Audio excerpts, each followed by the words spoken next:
Hey, what's up, everybody? Craig Sewing, creator of the American Dream National TV show and author of the book, American Dream 2.0. Hey, I want to talk about the stimulus thing. A lot of people are obviously talking about it. We have a 24/7 news cycle, and then, of course, you have businesses and professionals that are sending you their newsletters, many of which they didn't write. They're just cookie cutter, which nobody actually reads, including myself. And as I give you some information here today, it is as much advice as it is a prediction. Now, when I say advice, you got to understand I'm not an attorney, and my knowledge is limited on this stimulus package, the loans to small businesses, and the SBA. That being said, man, I really got an opinion about this thing. First and foremost, get it. If you can't get it, this is something that is really fascinating right now that it even exists. The government gives money out all the time. Disabled, retired, unemployed, that's free money that doesn't have to be paid back. So now they're offering $2 trillion worth of free money, but it's going to small businesses. And with that being said, that doesn't ever happen. So I'm sure a lot of you small businesses like me are like, wait a second. I mean, small to mid-size, just not corporations here. And a lot of you are probably looking like, wait, is this free money? It kind of is. Usually when we hear the term free money, we think interest rates are really low, and so the payback is cheap. No, this is actually free money. What I mean by that is if you apply for it and you get it, you can use it on employment staff. My understanding is employment staff and office space and probably a few other things, and you don't have to pay that back. And the money you do have to pay back is deferred for 6 months with a 2-year payback period at about a 1% interest rate. Again, don't count on me for the specifics because it's changing and I don't know, and I'm not an attorney, nor do I want to be. But that being said, that's how I think it works.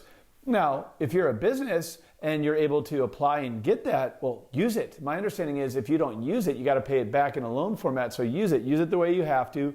Stay compliant. But I want you to really think about something here. And this is as much as a philosophy as it is a prediction. The government has decided to give essentially free money to businesses. Now, this is money that government got from mainly businesses and people anyway, because we give it to them through taxes, but they're basically giving it back to us as small business owners and entrepreneurs and saying, look, we're going to give you this money and you have to use it to hire people. Now, what's better? To just give someone free money for sitting on their couch? Or, and that's not to say anybody employed right now is just sitting on their couch, but look, to give someone money for not necessarily creating something, a product, a service, a good, whatever, or to the business which has created that product or service or good, and in providing them as a pass-through to the staff who can do something productive and get them in the employment force, and we're all working together. They're active, they're doing something, they'll ultimately pay taxes, that's good for them. The business has hired someone, they're productive, they're making their impact, and the government is actually stimulating the economy. Now, when we talk about this, it's not just about the philosophy of, hey, if you can, you should. It's also the prediction of what is that going to mean to the marketplace?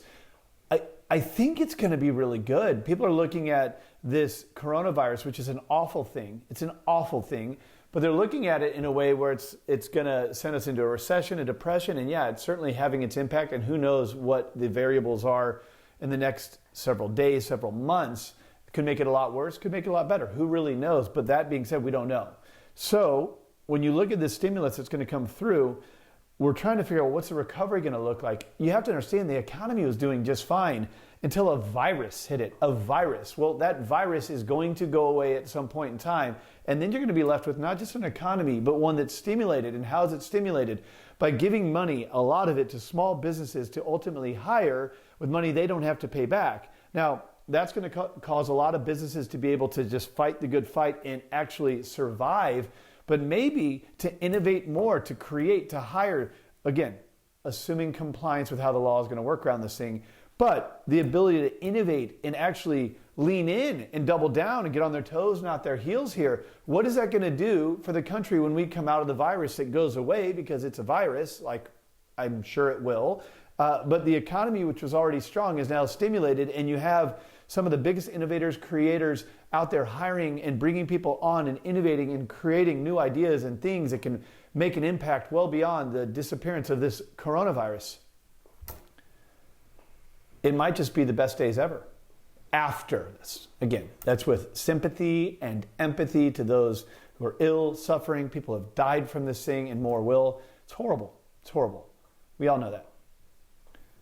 But if you compartmentalize that and you look at what the government is trying to do for us, what they're trying to do for small businesses, and not just the businesses, but the people they bring on as teammates, the people they hire and employ, this is really going to stimulate the economy. And for those jobs that are being lost, it's going to give the job creators an opportunity to rehire you and beyond and innovate and create more. I think we have a V-shaped recovery. I think the market does well. I think real estate does well after this all passes. And more importantly, I think people do well. I think families do well.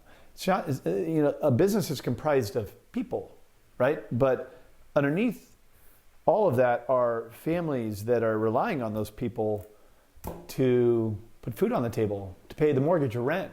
And ultimately, with those jobs, pay taxes, which go well beyond the disappearance of a virus. So if you have people, clients, customers who are worried about this, maybe we shouldn't worry so much. Maybe we should focus on the things we can control. Maybe we should focus on the now, which right now is staying safe and healthy in our families. But if we do look forward, maybe it doesn't look so bad. Maybe we can be positive. Maybe we can give good information, not negative, divisive, 24/7 news style information, but no, uplifting, inspiring, uniting. Let's have a self-fulfilling prophecy that's good. And we do that as leaders in our market. I think we're going to come out of this thing okay. With love.